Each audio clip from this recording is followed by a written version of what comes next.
ஸ்தோத்திரம் உண்டாவதாக. இந்த நாளினுடைய செய்தி ஆவி. மனுஷனுடைய ஆவி, தேவனுடைய ஆவி. முதலாவதாக ஆவி. இன்றைக்கு மனுஷனுடைய ஆவி என்கிறதை ப்ரொனவுன்சியேஷனை மாற்றி வித்தியாசமான ஆவிகள் இன்றைக்கு உலகத்தில் இருக்கிறதை பார்க்க முடியும். ஆவி என்று சொல்லி கணக்கிடும் பொழுது அது எப்படிப்பட்டது, எப்படிப்பட்ட குணமுடையது, அதனுடைய தன்மைதான் என்ன, ஆவியில ஏன் இவ்வளவு வித்தியாசம்?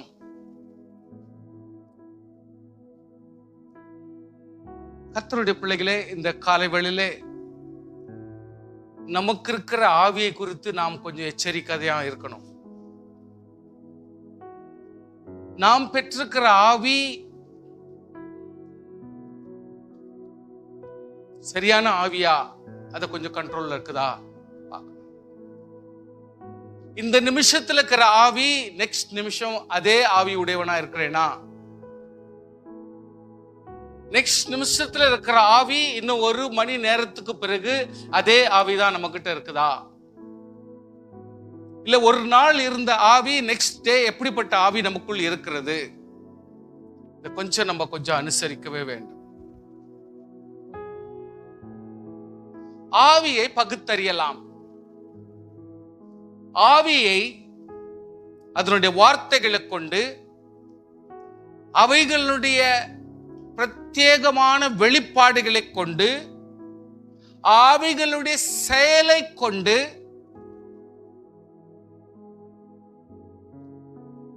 அறிய முடியும்.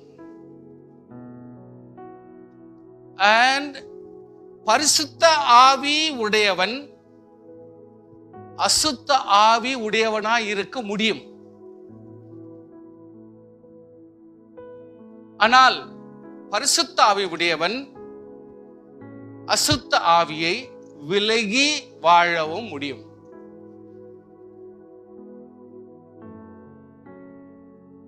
தேவன் தாம் படைத்த மனுஷனுக்கு தம்முடைய ஆவியை அவர் அனுப்பினார்.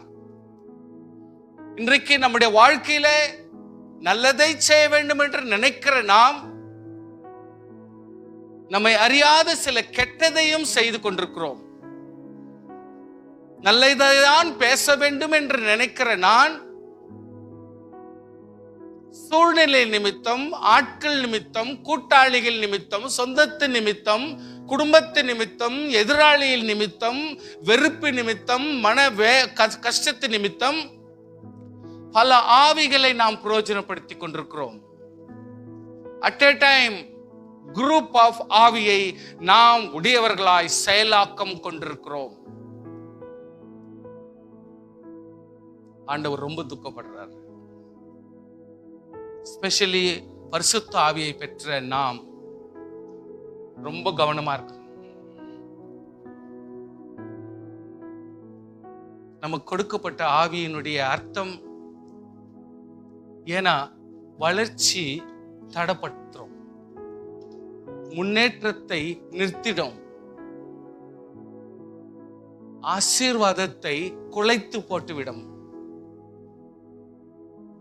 நம் நிமித்தம் வருகிற சந்தோஷத்தை கெடுத்துவிடும், ஆரோக்கியத்தை கெடுக்கும், வளர்ச்சியை கெடுக்கும், அசமாதானத்தை கெடுக்கும்,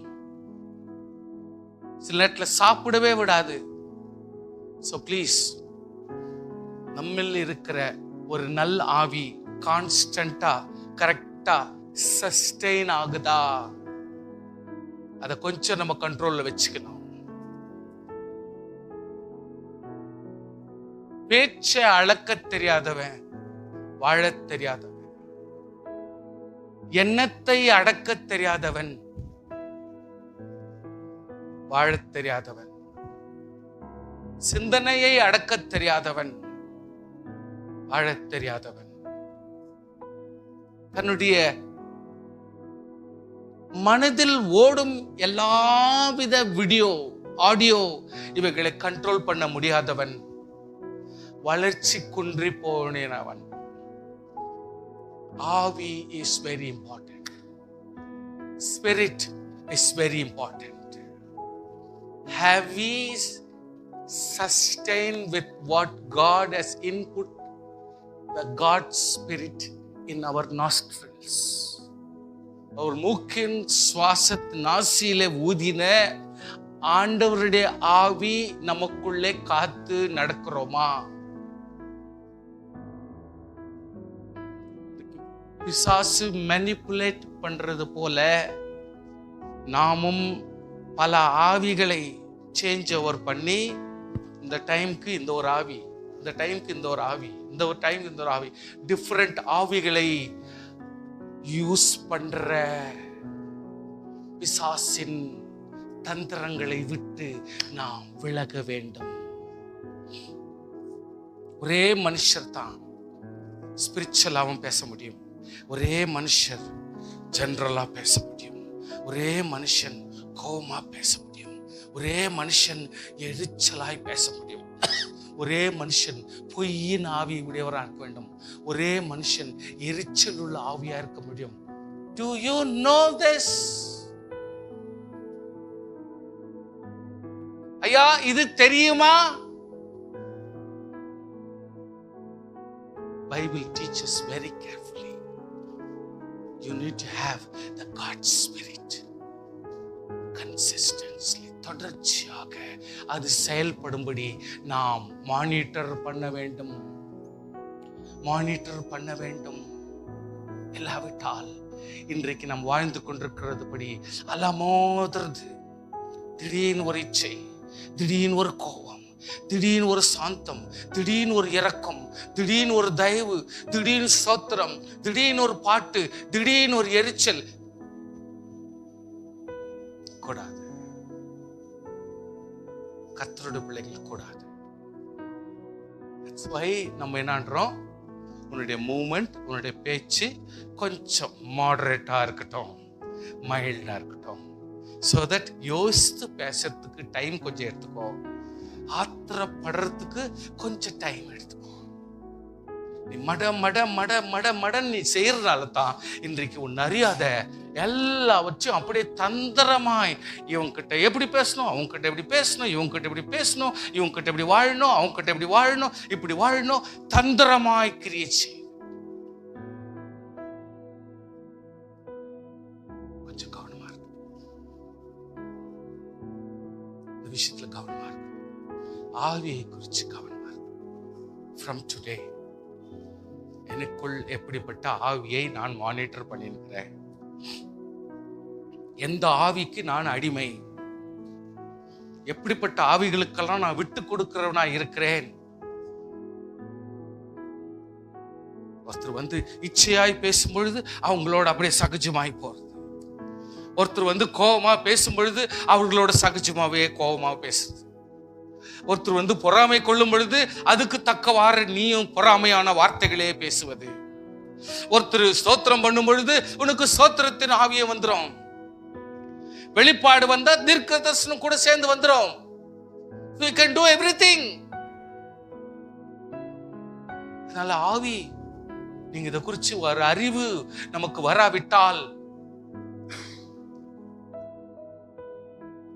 கர்த்தர் நம்ம எடுத்து பயன்படுத்த முடியாது, உன்னுடைய வாழ்க்கையில வளர்ச்சி பெறது முடியாது, உன்னுடைய குடும்பத்தை நடத்துறதுக்கு தகுதியான பலனை கிடைக்காது, உன்னுடைய பணம் சரியான ரீதியிலே பயன்படாது, அங்கங்க வேஸ்டேஜ் ஆயிடும், அங்கங்க வேஸ்டா போயிடும். கர்த்தர் உன்னை நம்பி கொடுக்கிற ஆசீர்வாதங்களை நாம் ஏன் வீணடிக்க வேண்டும்?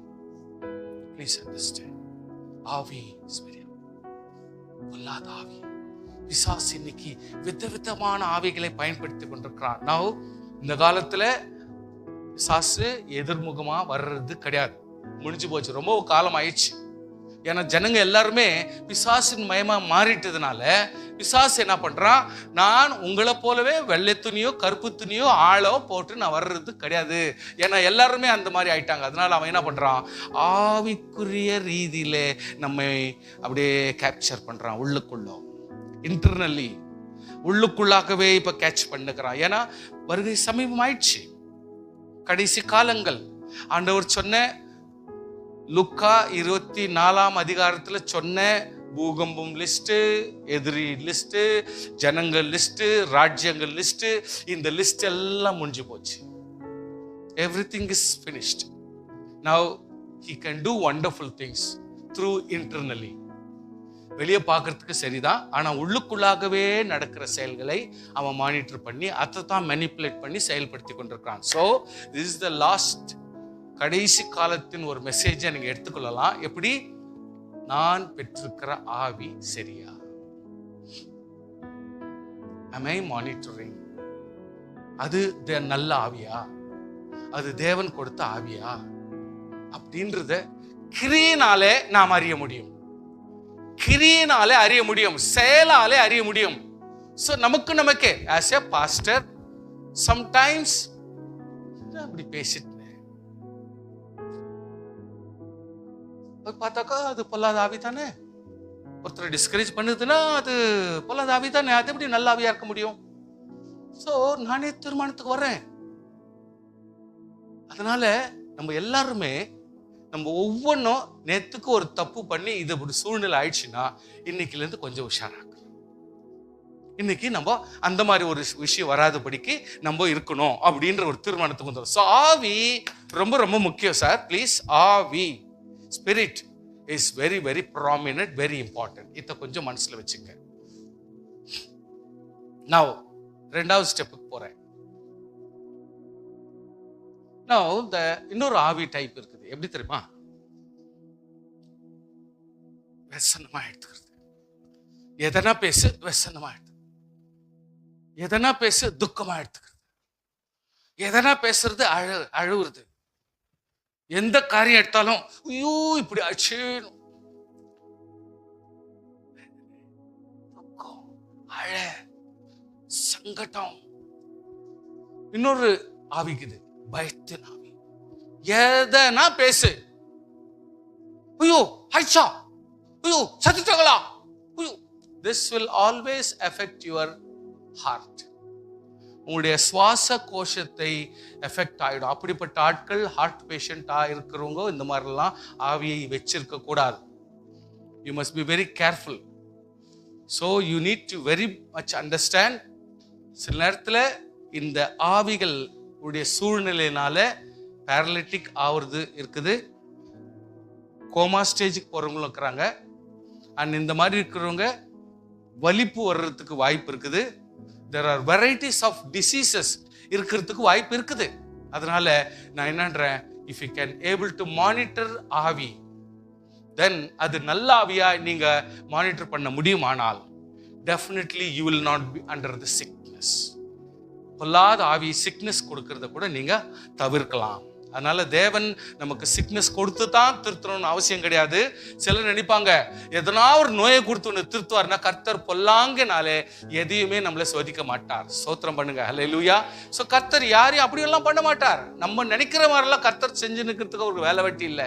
ஆண்டவருடைய கருத்து என்னன்னா, எப்படி ஆகிலும் என்னுடைய பிள்ளைகள் நல்லா இருக்கணும், அவ்வளவுதான். அவங்க சபிக்கப்படக்கூடாது, அவங்க துக்கமா இருக்கக்கூடாது, நோயால இருக்கக்கூடாது. அதனால நோவின் ஆவிக்குது, துக்கத்தின் ஆவிக்குது, அழுவுற ஆவிக்குது, மன சங்கடப்பட்டுக்கிற ஆவிக்குது, எதுக்கெடுத்தாலும் துக்கப்படுற ஆவிக்குது. இப்படிப்பட்ட ரொம்ப ரொம்ப இன்னைக்கு டார்ச்சர் கொடுக்கிற ஆவிகள், வெசனப்படுத்துகிற ஆவிகள். சில நேரத்துல ஐயோ சத்ருவமோ, ஐயோ சத்ருவமா, இது ஒரு பிசாசினுடைய ஆவி. You should be very careful. சில நேரத்துல நம்ம செத்துடலாமா, நம்ம செத்துடலாம், நம்மளுக்கு என்ன பிரயோஜனம் இருக்குது. ஸோ அந்த அந்த அந்த பிசாசினுடைய ஆவி சில நேரத்தில் என்ன ஆகும்னா, ஒரு மனுஷரை இல்லாமையாக பண்ணிவிடும், நம்பிக்கையே இல்லாத நிலைமை கொண்டு வந்துடும். So you need to understand what type of spirit you have. எத்தனை பேர் புரியுதுன்றதுக்கு ஸ்தோத்திரம்.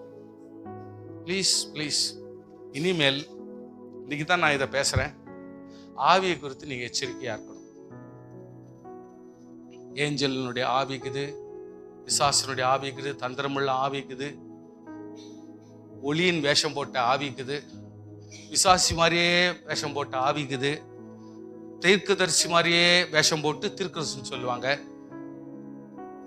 பெரிய ஊழியக்காரர் மாதிரி ஆக்ட் பண்ற சில ஆவிகள் உண்டு. அவங்க கிட்ட நார்மலான ஒரு ஊழியக்காரர் சூழ்நிலை இருந்தாலும் அவர் பெரிய ஊழியக்காரர் மாதிரி ஆக்ட் பண்ணுவாரு. அவருடைய பேச்சு, அவருடைய தந்திரம், பிரசங்கம் கூட அப்படியே மாடிஃபை பண்ணி விட்டுரு இருக்கோம். So you need to be very careful. அவனுடைய செயல் எப்படி இருக்குதுன்னு செக் பண்ண நினைக்கும். அவங்களுடைய உறவு, ஒய்ஃபோட பிள்ளைங்களோட எப்படிப்பட்ட உறவு கரெக்டா இருக்குதா செக் பண்ணோம். அவன் நண்பர்களோட எப்படிப்பட்ட உறவு இருக்குது அது கொஞ்சம் செக் பண்ணோம். இதை செக் பண்ணி தான் அவங்களுடைய சரியான நிலைமையை நம்ம கண்டுபிடிச்சி அவங்க கிட்ட இருந்து விலகிறதோ, இல்லை அவங்க கிட்ட இருந்து எவ்வளவு தூரத்துக்கு அலர்ட்டா இருக்கிறதோ, இல்லை அவங்க ஆவி நம்ம கிட்ட வராதபடிக்கு எச்சரிக்கையா இருக்கிறதோ, இதை நம்ம செய்ய முடியும். சோத்திரம். ஸோ ஆவி ஆவி ஆவி இதுக்கு ரொம்ப முக்கியம். அதனால தான் இவ்வளோ நேரம் நான் எடுத்துக்கிறேன். ப்ளீஸ் நீங்கள் கொஞ்சம் திங்க் பண்ணுங்க. இதை யார்கிட்ட டிஸ்கஸ் பண்ணக்கூடாது. பொல்லாத ஆவி உடையவங்க வேற விதமாக உங்களை டைவர்ட் பண்ணிடுவாங்க. அதனால நீங்கள் எல்லாரோடும் பேசக்கூடாது. பைபிளில் மட்டும் படித்தா போதும். இதனோட ஆயிரம் கணக்கில் வசனம் இருக்குது. ஆவின்ற சப்ஜெக்ட் மட்டும் வச்சு உங்களுக்கு ஆயிரமான வசனங்களை எடுத்து போட முடியும். உங்கள் மனுஷனை கெடுக்கிறதுக்கு இஷ்டம் இல்லை. அதனால தான் சிம்பிளாக நான் உங்ககிட்ட பேசுகிறேன். ப்ளீஸ், நம்ம கிட்ட இருக்கிறது தேவ ஆவியினுடைய வசனமா? என்னுடைய கிரியை பாசிட்டிவா இருக்குதா? நான் பேசுற பேச்சு இன்னொருத்தர் துக்கப்படுத்துதா? நான் பழகும் பொழுது இன்னொருத்தருக்கு வேதனையாக இருக்கிறேனா?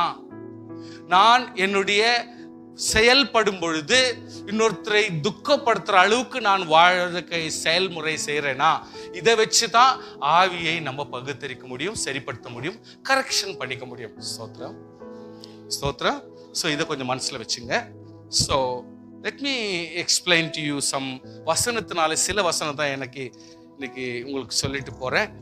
I am not having a long message. I am not well. என் சுகம் இல்லை. அதனால கொஞ்சம் ஆவியை குறித்ததான சில விஷயம் மட்டும் நம்ம படிக்கலாம். அண்ட் தென் இப்போ இந்த நேரத்துக்கு இந்த வசனத்தை மட்டும் நீங்க எல்லாருமே எடுக்கணும். ஏன்னா இது ஒரு மாதிரி இன்டர்நேஷனல் வசனம்னா இந்த வசனம் உங்ககிட்ட ஒரு அறிகுறியா தெரிலன்னா டெஃபினெட்ல நீ ஒரு விசுவாசியா ஒன்று எடுக்கவே முடியாது. அதனால இந்த வசனத்தை மட்டும் கொஞ்சம் நீங்க எல்லாருமே கையில் எடுத்துக்கணும். 1 Corinthians 2:9-16 இது ஒரு விசுவாசி தெரிஞ்சுக்கின்னு அதை புரிஞ்சுக்கலைன்னா ஐ டோன்ட் திங்க் தட் நம்ம ஒரு ரட்சிப்புக்கும் ஞானஸ்தானத்துக்கும் ஒரு அபிஷேகத்துக்கும் ஒரு இயேசு கிறிஸ்து வருகைக்கும் நம்மெல்லாம் தகுதி பெறுறோமா அப்படின்றது தெரியாது. அதனால இந்த வசனத்தை மட்டும் எல்லாருமே தயவு செய்து வச்சுங்க, மார்க் பண்ணிடுங்க. அந்த வசனத்தை மார்க் பண்ணிட்டு எப்பவுமே ஒரு கேட்டலாக் மாதிரி எப்பனா நீங்க படிங்க. அப்பப்போ எப்பனா மாசத்துக்கு ஒரு வாட்டியோ 2 மாசத்துக்கு ஒரு வாட்டி நீங்க படிச்சுக்கிறது உங்களுக்கு நல்லது. அதனால இந்த விஷயத்தை நீங்க கண்டிப்பா நீங்க தெரிஞ்சுக்கணும். எழுதி இருக்கிறபடி தேவன் தம்மில் அன்பு கூறுவர்களுக்கு ஆயத்தம் பண்ணினவர்களை கண் காணவில்லை, காது கேட்கவில்லை, மனுஷருடைய இடத்தில் தோன்றவில்லை. சம்டைம்ஸ் அப்படி ஆயிடுது. நமக்கோ அப்படின்னு பொழுது கொஞ்சம் ரோஷம் வருது. விசுவாசிங்களுக்கும் ஒரு அபிஷேகம் பண்ணப்பட்டவங்களுக்கும் ரட்சிக்கப்பட்டவங்களுக்கும் வைராக்கியமா வாழ்ற கர்த்தரோட பிள்ளைக்கு நமக்கு கர்த்தர் என்ன செஞ்சிருக்கிறாருனாக்கா தேவன் அவைகளை தமது ஆவியினாலே வெளிப்படுத்தினாரா? வெளிப்படுத்தினாரா? அப்ப நம்ம எந்த ஆவியில் இருக்கிறோம்? எப்படிப்பட்ட ஆவியில் இருக்கிறோம்? இப்ப நம்ம ஏன் வெளிப்படுத்தல? நமக்கு ஏன் புரிய வைக்கல ஆண்டவர்? அதை கொஞ்சம் புரிஞ்சுக்கின்னு அந்த ஆவியானவர் எல்லாவற்றையும் அப்படின்னா நீ, உன் ஒய்ஃபு, உன் குடும்பம், உன் தாயி, உன் தகப்பன், உன்னுடைய அலுவலகம், உன்னுடைய பிஸ்னஸ், உன்னுடைய பணக்காரியம், உன்னுடைய செயல், உன்னுடைய இல்லற வாழ்க்கை, குடும்ப வாழ்க்கை, உன்னுடைய போக்குவரத்து, உன்னுடைய எல்லாவித விவகாரத்திலும் தேவனுடைய ஆழங்களை ஆராய்ந்திருக்கிறார். நீ பெற்றிருக்கிற ஆவியும், நீ வாழ்ற வாழ்க்கையும், நீ செயல்படுத்துகிற எல்லா அட்மினிஸ்ட்ரேஷனையும் கர்த்தர் ஆராய்ந்து அந்த ஆழங்கள்ல டெப்த்ல கர்த்தர் அறிகிறாராம். ஆமென்.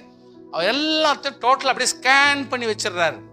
நம்ம லைஃப்னா என்ன, எப்படி பேச்சு, நம்முடைய பழக்கம், நம்முடைய வாழ்க்கை, நம்முடைய கொடுக்கல் வாங்கல், நம்முடைய விவகாரம் எல்லாவற்றையும் அப்படியே ஸ்கேன் பண்ணி வச்சிருக்கிறார்.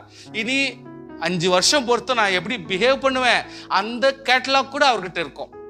இனி ஒரு 15 வருஷத்துக்கு அப்புறம் நான் எப்படிப்பட்ட வாழ்க்கை வாழ்வேன்றத கூட கர்த்தர் கேட்டலாக் வச்சிருப்பார். நல்லா புரிஞ்சுங்க. ஏன்னா அவர் மட்டும் நேற்றும் என்றும் என்றும் மாறுறவர் இல்லை, நம்முடைய வாழ்க்கையும் கூட அவர் அறிந்திருப்பார். அததான் வசனத்தை மறுபடியும் சொல்லுது. நீங்க புரிஞ்சுங்க. மனுஷனில் உள்ள ஆவியே அன்றி மனுஷரில் எவன் மனுஷனுக்குரியவைகளை அறிவான். உனக்கிட்ட இருக்கிற ஆண்டவர் கொடுத்த ஆவியை வச்சுதான் எந்த காரியம் நான் எப்படிப்பட்ட ஆவி உள்ளவன்றது நீ கண்டுபிடிக்க முடியும். அப்படி போல தேவனுடைய ஆவியே அன்றி ஒருவனும் தேவனுக்குரியவைகளை அறிய மாட்டான். இப்போ விசுவாசிங்க நீங்க பதில் சொல்லணும். இப்பதான் விசுவாசிங்க இப்ப பதில் சொல்ல வேண்டிய ஒரு சூழ்நிலைக்கு நீங்க வர்றீங்க. கர்த்தருடைய பிள்ளையே, ஊர் உலகத்துல இருக்கிறவனுக்கு ஏதோ ஒரு ஆவி இருக்குது. அந்த ஆவி வச்சு அவன் ஒரு கதையை பேசுறான், அவன் ஒரு வாழ்க்கை வாழறான். நான் இப்படித்தான் ஜெபிப்பேன், இப்படித்தான் தொழுது கொள்வேன், இப்படித்தான் சாப்பிடுவேன், இப்படித்தான் கத்துவேன், இப்படித்தான் மூஞ்சில் அடிப்பேன், இப்படித்தான் ஒதுக்கிப்பேன், இப்படித்தான் நான் நடந்துக்குவேன் அப்படின்றான். அவன் ஆவி அப்படித்தான் பேசுது. ஆனால் தேவனுடைய ஆவி வச்சிருக்கிற நீ, தேவனுடைய ஆவியே அன்றி ஒருவனும் தேவனுக்குரியவைகளை அறிய மாட்டான். அப்போ தேவ ஆவியை பெற்ற நீ தேவ மகிமைகளையும் தேவ ஆவியினுடைய மகத்துவங்களையும் நீ அறிய வேண்டுமே. அறிய முடியுதா? ஆவிக்குரிய தன்மைகளை உன்னால உணர முடியுதா? ஆவிக்குரிய மேன்மைகளை நீ புரிஞ்சுக்க முடியுதா?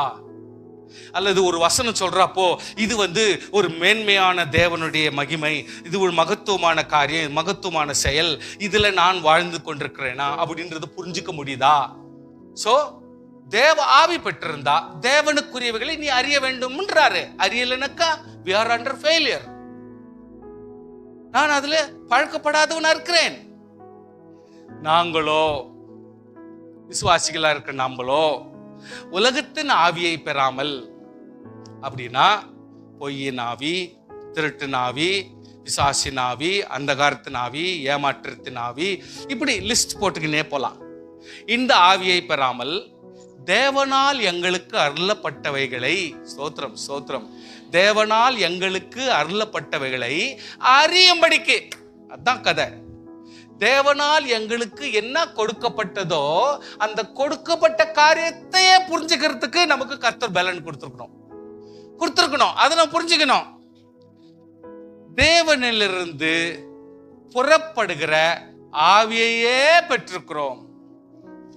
தேவனிலிருந்து தேவனை அறியப்படுகிற, அறியும்படிக்கு தேவனிலிருந்து புறப்படுகிற ஆவியை தான் நாம் பெற்றிருக்கிறோம். அவைகளை நாங்கள், அந்த தேவ ஞானத்தை நம்ம என்ன செய்யறோம்னா, மனுஷ ஞானம் போதிக்கிற வார்த்தையில பேச முடியல. ஆமென் ஆமென். சில பேர் சொல்றாங்க சோத்ரம் சோத்ரம் சோத்ரம் சோத்ரம் சோத்ரம் அப்படின்ட்டாக்கா நீங்க எல்லாரும் சேர்ந்து சொல்லணும் சோத்ரம் சோத்ரம் சோத்ரம் சோத்ரம் சோத்ரம் சோத்ரம். அப்போ அடுத்த வாரம் கூட நான் வர்றேன், நான் என்னன்றேன் சோத்ரம் சோத்ரம் சோத்ரம் சோத்ரம். இப்போ என்ன பண்ணுறேன்னா, நீ எங்கே போனாலும் சரி உனக்கு ஒரு ஹேபிட் வந்துடும். என் பாஸ்டர் சோத்ரம் சோத்ரம் சோத்ரம் சோத்ரம் கட்டிருந்தாரு, நானும் அந்த சோத்ரம் சோத்ரம் சோத்ரம் சொல்லினா தான் எனக்கு அந்த ஒரு திருப்தி. இந்த ஜெராக்ஸ் வேலைங்கெல்லாம் நடத்தின்னு வந்தீங்கன்னா நீங்களும் பிசாசி ஆவி எடுத்துக்கொண்டது போல மாறிடும். எக்ஸாம்பிள் நான் சொல்லியிருக்கிறேன், புரியுதுங்களா? இந்த மாதிரி மனுஷனுடைய மெத்தடாலஜி நீங்க கத்துக்க கூடாது. ஆவிக்குரிய மனுஷனாகிய நாம் ஆவிக்குரிய தேவன் என்ன எதிர்பார்க்கிறார் என்று அவனுடைய ஆழங்களை ஆவிக்குரிய மனுஷனாக நாம் கற்றுக்கொள்ள வேண்டும். ஒருத்தன் இப்படி பண்ணிட்டான்னா அவனுடைய சிச்சுவேஷனே கத்துக்கலான்னா இது முட்டாள்தனம். அவன் பேசுற பிரகாரமாகவே நான் பேசுறேன், இது தேவையில்லாத தனம். நான் இவங்களை போல நடந்துக்குவேன், அது தேவையில்லாத கதை. கர்த்தருடைய ஆவி எனக்குள்ள என்ன தெரிஞ்சுக்கணும்னு விரும்புறாரோ அதே ஆவியை கொண்டு கர்த்தர் எனக்கு என்ன தெரிய வைக்கணும்னு நினைக்கிறாரோ அதை தெரிஞ்சுக்கணும், அதுபடி வாழணும். நம்ம இது ஆவிதான் நமக்கு முக்கியம். சோ பரிசுத்த ஆவி போதிக்கிற வார்த்தைகளையே பேசி ஆவிக்குரியவைகளை ஆவிக்குரியர்களோட சம்பந்தப்படுத்தி காண்பிக்கிறோம். ஆமென்.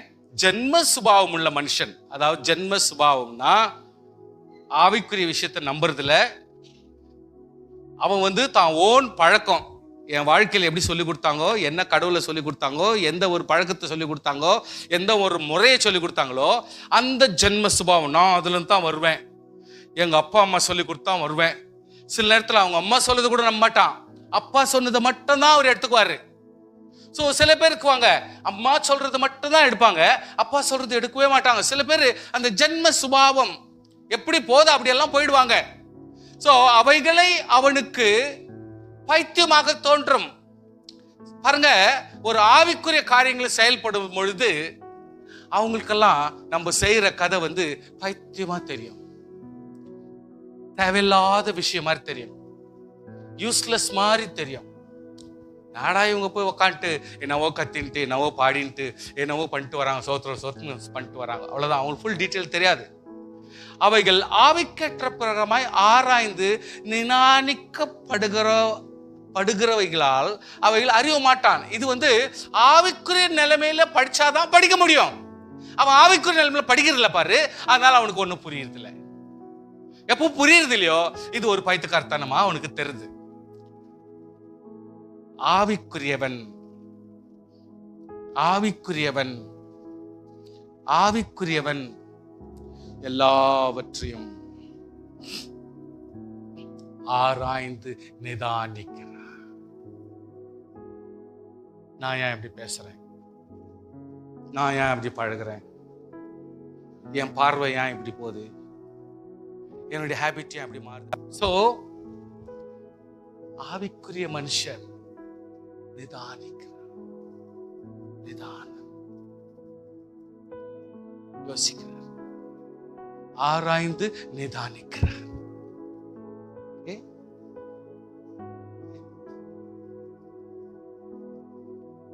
என் குடும்பம் நாசமாக கூடாதுன்னா ஆராய்ந்து நிதானித்து தான் என் குடும்பத்தோட பேசணும். என்னுடைய சொந்தம் பந்தம் நாசமாக கூடாதுன்னா அதை கொஞ்சம் நிதானித்து தான் ஆராய்ந்து நம்ம பேசணும். என்னுடைய சபை ஆசீர்வாதமாக்கணும்னா நான் நிதானமா தான் ஆராய்ந்து தான் பேசணும். வெடுக்கு வெடுக்கு வெடுக்கு நான் பேச முடியாது. கோபத்துல பேசுறது எதனாலும் தப்பு வந்துடும். அதனால ஆவி ரொம்ப ரொம்ப முக்கியம். இந்த போர்ஷன்ஸ் நான் எதுக்கு உங்களுக்கு சொல்லி காட்டுறேன்னா, இட் இஸ் த கேட்டலாக், விசுவாசிகளோட கேட்டலாக். நீங்க போங்க, உங்க வீட்டில் நீங்க தனியா ஃப்ரீயா படிங்க. நான் சொல்லி கொடுக்காத வெளிப்பாடுகளை கர்த்தர் உங்களுக்கு சொல்லி கொடுப்பார். நான் உங்களுக்கு என்ன சொல்லலையோ அதனுடைய டீடைலிங் வெளிப்பாடு கூட கர்த்தர் உனக்கு சொல்லி கொடுப்பார். அதனால நான் என்ன பிரசங்கம் எடுத்துருக்கிறேனோ சம்டைம்ஸ் அது அறியாத சில வார்த்தை கூட நான் உங்களுக்கு எக்ஸ்பிளைன் பண்ணியிருப்பேன். அந்த மாதிரி உங்களுக்கும் நிறைய வெளிப்பாடுகளை கர்த்தர் கொடுக்க முடியும். ஸோ கர்த்தருக்கு போதிக்கத்தக்கதாக அவருடைய சிந்தையை அறிந்தவன் யார்? அவருக்கு போதிக்க வேண்டிய அவசியம் இல்லை, அவர் போதிச்சதே புரிஞ்சு கொண்டாலே போதும் அப்படின்றான். எங்களுக்கோ கிறிஸ்துவின் சிந்தை உண்டாயிருக்கிறது. ஆமென். கிறிஸ்துவனுடைய சிந்தை தான் நமக்கெல்லாம் கர்த்தர் கொடுத்திருக்கிறார். ஸோ கன்னடத்திலையும் நான் ஏன்னா இந்த மாதிரி மெசேஜஸ் எல்லாம் ஒரு மாதிரி எவர் இன்னும் எவ்வளோனா ஆட் பண்ணலாம் மொழிய, இதுல இருந்து ஒன்றும் டிலீட் பண்ண மாதிரி சான்சஸே கிடையாது. அதனால தான் இதெல்லாம் ஒரு ப்ரிசர்வ் பண்ற ப்ரிசர்வ் மெசேஜ்னு சொல்லிட்டு இதை வச்சிருப்போம் நம்ம. ஸோ எனி டைம் நீங்க தைரியமா எங்கன்னா பேசலாம், அது ஆவிக்குரிய சபைகளில் பேச முடியும். ஸோ கர்த்தருடைய பிள்ளைகள், இந்த வசனம் 1 கொரிந்தியர் 2ஆம் அதிகாரம் 9 முதல் 16 நீங்க எப்பவுமே ஒரு மார்க் பண்ணி வச்சிருங்க. உங்க அந்த இடத்துல அது சும்மாவே இருக்கக்கூடாது. நீங்க மார்க் பண்ணி நல்ல லைன் போட்டு பத்திரம் பண்ணி ஒரு குறிப்பா இந்த இடத்துல ஸ்டார்ட் பண்ணுங்க, மறுபடியும் அந்த இடத்துல க்ளோஸ் பண்ணுங்க. அந்த வசனம் மட்டும் எப்பவுமே படிக்கிறது உங்களுக்கு நல்லது, ஆவிக்குரிய வாழ்க்கையில நல்லதா இருக்கும். தேங்க்யூ. நான் டைம் இல்லாதனால நான் ஃபர்தர் தொடர்ந்து போறேன். யோபு சொல்றாரு, ஆனாலும் மனுஷரில் ஒரு ஆவி உண்டு. ஸ்தோத்திரம். சர்வ வல்லவருடைய சுவாசமே அவைகளை உணர்வு உள்ளவர்களா ஆக்கும். சோ இப்போ ஆவிக்கும் சுவாசத்துக்கும் ஒரு கனெக்ஷன் கொடுக்கறாங்க. இங்க ஆவிக்கும் சுவாசத்துக்கும் ஒரு கனெக்ஷன் இந்த இடத்துல கிடைக்குது. அது எப்படின்னா, தேவனாகிய கர்த்தர் மனுஷனை உண்டாக்கும் பொழுது அவனுக்கு சுவாசம் இல்லாத இருந்தான். ஜீவ சுவாசத்தை அவன் நாசியில் ஊதினார். ஓகே, சோ அந்த ஊதின அந்த நாசி, அந்த ஒரு சுவாசம் தேவ ஆவியா இருக்கிறபடினாலே யோபு புத்தகத்துல it is totally Genesis to revelation வரைக்கும் சிருஷ்டிப்பினுடைய டோட்டல் விளக்கம் நீங்க படிக்கணும்னா யோபு புத்தகத்துல நீங்க படிக்க முடியும். அங்கதான் ஃபுல் டீட்டெயில் இருக்கும். மிருகங்களை குறித்தும், மனுஷனை குறித்தும், ஆவிகளை குறித்தும், ஆத்துமாவை குறித்தும், பலவிதமான வித்தியாசமான உலக ஜீவியங்களை குறித்தும் அந்த இடத்துல தெளிவா எக்ஸ்பிளனேஷன்ஸ் கொடுத்திருப்பாங்க. நம்ம படிக்கிறது டைம் கிடையாதுங்க. ஆனாலும் மனுஷரில் ஒரு ஆவி உண்டு, சர்வ வல்லவருடைய சுவாசமே அவைகளை உணர்வுள்ளவர்கள் ஆக்கும். சோ நம்ம எப்போ, அதாவது அந்த ஆண்டவருடைய சுவாசம்ன்றது ஒண்ணு நம்ம கிட்ட வந்துச்சுன்னா அது இங்க கனெக்ஷன் கொடுக்குது. ஆவி, தேவ ஆவி. இந்த தேவ ஆவியே கர்த்தர் ஒரு மனுஷனுக்கு நாசியிலே சுவாசமாக கர்த்தர் மாற்றும் பொழுது அது உணர்வை கொடுக்குது. ஹல்லேலூயா. சோ தேவன் ஒரு மனுஷனுக்கு தேவ ஆவியை கொடுத்தால் அந்த தேவ ஆவி பரிசுத்த உணர்வையும் எப்படி மனுஷன் உணர்றானோ அதே மனுஷனுடைய உணர்வையும் புரிந்து கொள்ளத்தக்க உணர்வை கட்டளையிடுகிறது. எது? தேவ ஆவி. ஸோ அதனால எல்லா ஆவியும் உங்களுக்கு ஆறுதல் படுத்தாது, எல்லா ஆவியும் உங்களுக்கு சமாதானம் கொடுக்காது, எல்லா ஆவியும் உங்களுக்கு தைரியம் கொடுக்காது. ஸோ தேவ ஆவி மட்டும்தான், சுவாசமாய் கொடுக்கப்பட்ட அந்த ஆவி மட்டும்தான் உணர்வை உண்டாக்குகிற ஆவியாக இருக்க முடியும். ஸோ அதனால விசுவாசிகள் இந்த இடத்துல கொஞ்சம் இதனுடைய டிஸ்கிரிப்ஷனை கொஞ்சம் புரிஞ்சுக்கின்னு நீங்க பலப்பட வேண்டும். மனுஷனுடைய ஆவி அதுக்கு இன்னும் மெருகேற்றுறதுக்காக இங்க ஒரு வசனம் சொல்லுது. மனுஷனுடைய ஆவி கர்த்தர் தந்த தீபம். அது விளக்காய் ஒரு மனுஷனை பலப்படுத்துவதற்காக, ஒரு மனுஷனை உற்சாகப்படுத்துவதற்காக, வெளிச்சத்து, அதாவது ஒரு நல்ல பிரைட்னஸான வேர்ல்ட், பிரைட்னஸான திங்கிங், பிரைட்னஸான வாழ்க்கை, ஒரு பிரைட்னஸான சமாதானத்தின் நிலைமையை கொண்டு வர்றதுக்கு அது தேவ ஆவி மட்டும்தான் உதவியா இருக்க முடியும். ஹல்லேலூயா. சோ தேவ ஆவி மட்டும்தான். அது உள்ளத்தில் உள்ளவைகள் எல்லாம் ஆராய்ந்து பார்க்கும். புரிஞ்சுக்கினீங்களா? எக்ஸ்பிளனேஷன் எவ்வளவு நல்லா இருக்குது பாருங்க. மனுஷனுடைய ஆவி கர்த்தர் தந்த தீபமாயிருக்கிறது. எது? ஆண்டவர் கொடுத்த சுவாசம். அது உணர்வுள்ளதாக்கும். அதே ஆவிதான் அது உள்ளத்தில் உள்ளவைகள் எல்லாம் ஆராய்ந்து பார்க்கும். நான் எப்படிப்பட்ட பேச்சு பேசுறேன், எப்படிப்பட்ட வாழ்க்கையை வாழ்றேன், எப்படிப்பட்ட ஜீவியம் பண்றேன், எப்படிப்பட்ட வாழ்க்கையினுடைய செயல்முறைகளை படுத்துகிறேன்னு கொஞ்சம் ஆராய்ந்து பார்க்குமா. ஸோ தேவ ஆவி எப்பொழுதுமே நம்முடைய செயல்களை அப்படியே பேலன்ஸ் பண்ணும். அதனால இதுல கொஞ்சம் கவனமா இருக்கணும். ஸோ எல்லாம் ஒரே இடத்துக்கு போகிறது, எல்லாம் மண்ணிலே உண்டாகிறது, எல்லாம் மண்ணுக்கு திரும்புகிறது. பாருங்க, மனுஷனை உண்டாக்கினார், ஆவியை போட்டார், பலமாய் நடத்த சொன்னார், எல்லாவற்றையும் உணர்வுள்ளவளாய் மாற்றி தேவன் தந்த தீபமாய் இருந்து எல்லா வித ஆழங்களை அறிந்து வாழ முடியும். ஆனால் மாறினாலும் இது மனுஷன் தேவன் உண்டாக்கின ஒரு அதாவது ஒரு உலகத்தினுடைய மண்ணுனாலதான். அது மண்ணு தான். இப்ப அந்த மண்ணு மறுபடியும் மண்ணுக்கு போய் சேரணும். வேற ரூல்ஸே கிடையாது. எப்படியாப்பட்ட மகிமையோட நீ வாழ்ந்து போனாலும் நீ மண்ணாக மறுபடியும் பூமிக்கு போகணும். இப்போ இதுல ஒரு ஸ்மால் சத்தியத்தை நீங்க கொஞ்சம் அறிஞ்சுக்கணும். Please, you need to understand. Please look into me. என்ன பாருங்க கொஞ்சம் எல்லாரும். 21ஆம் வசனம். உயர ஏழும் மனுஷனுடைய ஆவி. சோ தேவன் நமக்கு கொடுத்திருக்கிற ஆவி எப்படி போகும் சொல்லுங்க? பதில் சொல்லுங்க, எல்லாரும் பதில் சொல்லுங்க. எப்படி போகும்? உயர. அது பரலோகத்துக்கு நேராக தேவனிடத்திலிருந்து போய் சேரும். ஏன்னா அது அங்கதான் வந்தது. அது அங்கதான் ஆண்டவர் கொடுக்கிறது. சோ ஆவி, மனுஷனுடைய ஆவி எங்க போவோம்? உயர ஏறும். சரி, தாழ பூமியில் இறங்கும் மிருகங்களுடைய ஆவியை. அப்போ மிருகங்களுடைய ஆவி எங்க போகுது? நல்லா புரிஞ்சுங்க. பாதாளத்துக்கு போகுது, ஆழத்துக்கு போகுது, கமாண்ட் இல்லாத ஒரு சைலண்ட் பிளேஸ்க்கு போய் நிக்குது. HADES ஹேட்ஸ் அப்படின்ற இடத்துக்கு போய் சேருது. சோ மிருகம் ஆவியே வேறு, மனுஷனுடைய ஆவியே வேறு. மனுஷனுடைய ஆவி தான் தந்த தேவனிடத்துக்கு திரும்பும் என்று இன்னொரு வசனமும் இருக்கிறது. அதே நேரத்தில் தாழ பூமியில் இறங்கும் மிருகங்களுடைய ஆவியை நம்ம பார்க்கறதுக்கு முடியாதுன்றார். அறியத்தக்கவன் யார்? அப்போ டீடைலிங் எப்படி படிக்கிறோம்னா, தேவனுடைய ஆவி தான் தந்த தேவனிடத்திற்கு சேரும், மிருகத்தினுடைய ஆவி அவைகள் சிருஷ்டிக்கப்பட்டபடினாலே அவைகள் மறுபடியும் ஆழத்துக்கு நேராக அமைதியின் இடத்துக்கு போய் சேர்ந்துரும். இதை கொஞ்சம் மனசுல வச்சுக்கணும். இப்படி இருக்கிறபடியால், கதை இப்படி இருக்கிறதுனால மனுஷன் தன் செய்கையில் மகிழ்ச்சியா இருக்கிறதும் நன்மையே அல்லாமல் வேற நன்மை இல்லை என்று கண்டேன் அப்படின்று இவர் சொல்றார். சாலமோன் அவர் எக்ஸ்பிளைன் பண்றார். ஸ்தோத்திரம். அதனால இந்த இடத்துல ஒரு வாலிபர்களுக்கும் ஒரு எச்சரிப்பா ஒரு காரியத்தை கொடுக்கிறார். உன் வாலிப பிராயத்தில் உனக்கு பலன் இருக்கிறாப்போ, சக்தி இருக்கிறாப்போ, நல்ல ஞானம் இருக்குது, நல்ல தெளிவா சுவாசம் பண்ற, நல்ல பலமா இருக்கிற, நல்ல கட்டுமுட்டா படிக்கட்டு ஏறுற, நல்ல ஒரு வெயிட்டை தூக்கி நடக்கிற, ஆரோக்கியமா இருக்கிற இந்த காலகட்டத்தில் நீ எவ்வளவு தூரத்துக்கு நல்ல காரியங்களையும் நல்ல சூழ்நிலையும் நீ செய்திடணும்.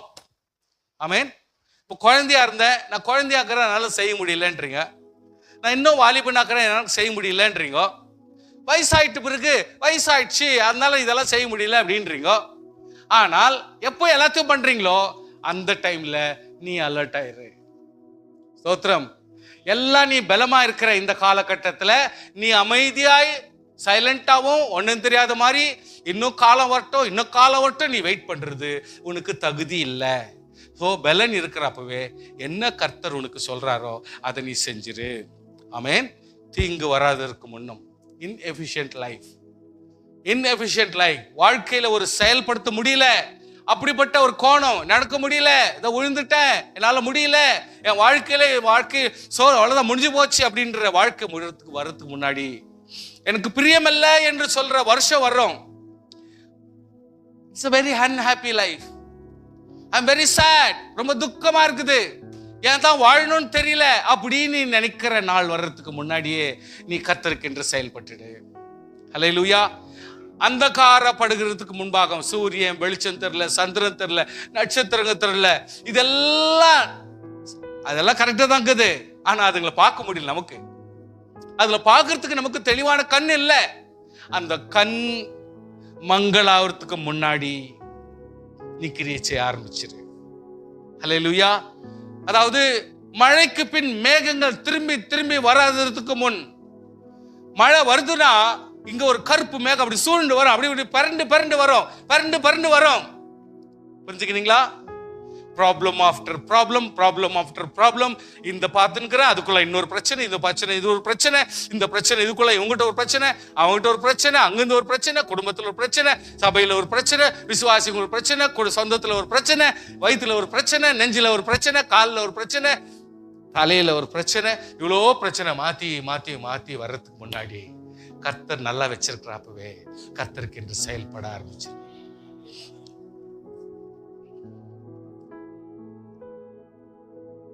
வீட்டு காவலாளி தள்ளாடி, வீட்டுக்கு மேனேஜ் பண்ற அந்த காவலாளர் கால் எலும்பு தள்ளாட ஆரம்பிச்சு, நடக்க முடியல.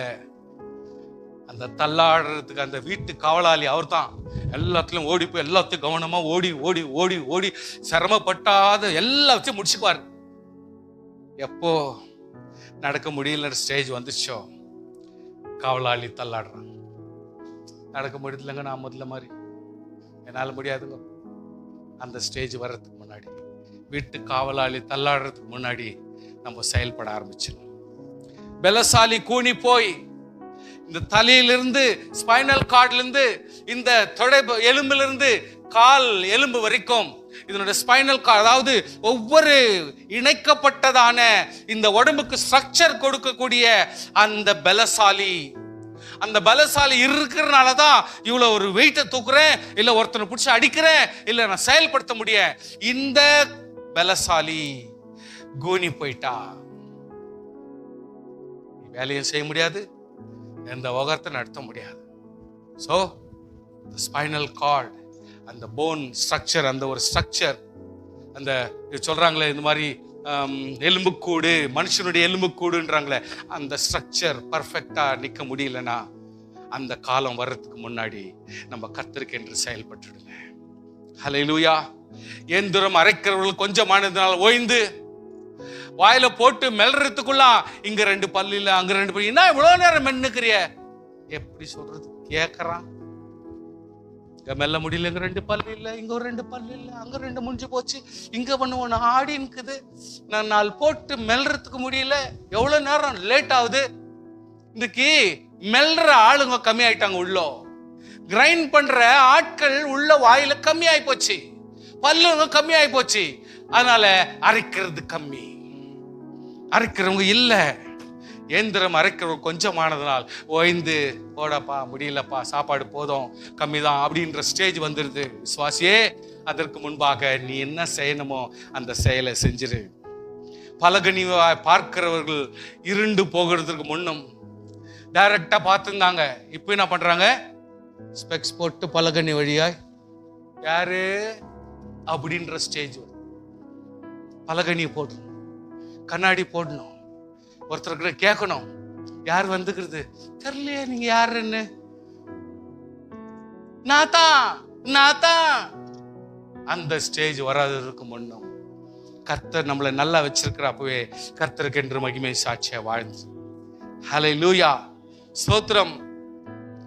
பலகனியை வழியாய் பார்க்கிறவர்கள் இருண்டு போகிறதற்கு முன்னும், அதாவது பலகனி வழியாய் see through spectacles, இயந்திர சத்தம் தாழ்ந்ததினால் தெரு வாசலின் கதவுகள் அடைப்பட்டு, எப்போ உள்ள கிரைண்டிங்கோ மற்ற கதைகள்லாம் குறைஞ்சு போயிடுச்சோ, நான் ஹேபிடைட் இல்லை, சாப்பிடுறது சொல்ல முடியல, பல்லு பிரச்சனை இருக்குது அதனால சாப்பிட முடியலன்னு சொல்றது இல்லை, எனக்கு என்ன சாப்பிடணும்னு தோணவே மாட்டேன், சாப்பிடணும்னு இஷ்டம் இல்லை, சாப்பிட்றதுக்கே சாப்பிடணும் ஆசைக்குது, ஆனா சாப்பிட முடியல, ஏன்னா மெல்ல முடியல, அதனால வாய் க்ளோஸ் ஆகுது.